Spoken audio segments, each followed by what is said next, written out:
Let me talk to you about navigation because it all looks very familiar and a lot like my previous Jaguar. But is there anything I should know about this system that's different from before? Yes, good question. And it's very much like your previous vehicle.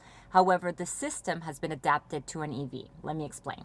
When entering a destination, the system is going to look for and suggest routes that will maximize the range. It will also show charging stations along the route in case you feel like topping up, for example. Okay, so really no different from my previous navigation system, which showed gas stations along my route. And presumably, when I get a low power alert, just like a low fuel warning, the navigation system will search for charge stations in the area. Correct. And of course, the system can store favorite charging stations, for instance, home, work, or others that you prefer. All right, shall I give it a go then? Yes. So we're going to navigation.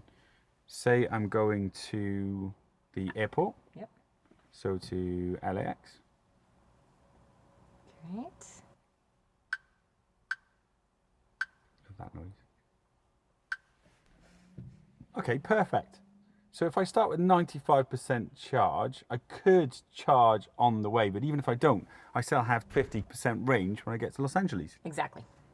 And am I right in saying that the basic navigation functions are the same as my previous Jaguar? That's right. But did your previous Jaguar have real-time traffic information and satellite? Yeah, it did. Really useful, especially the real-time traffic information. Okay, so those are just a few of the advantages of a connected car.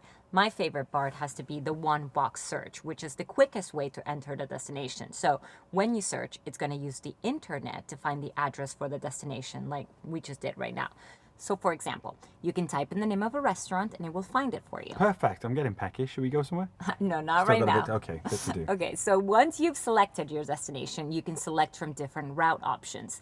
And as I mentioned before, some of those route options may be more energy efficient. Now, you can even share your current position and arrival time with friends easily by selecting Share ETA from the navigation menu. There you go. The advantages of a connected navigation system, they never seem to end. I know, and don't forget about the Jaguar Route Planner app. Now, the app allows you to preset and share your destination with the vehicle. It will also provide directions to your parked vehicle. Then when you arrive, it will guide you on foot to your final destination. I love that. So you never lose yourself or your car. Exactly.